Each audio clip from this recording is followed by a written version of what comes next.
सामगानप्रियाय सामगानं वेदम् अवधारये। ॐ श्री गुरुभ्यो नमः।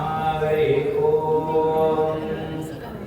सजये बम्बिदे अस्मान् लोकान् वेद्या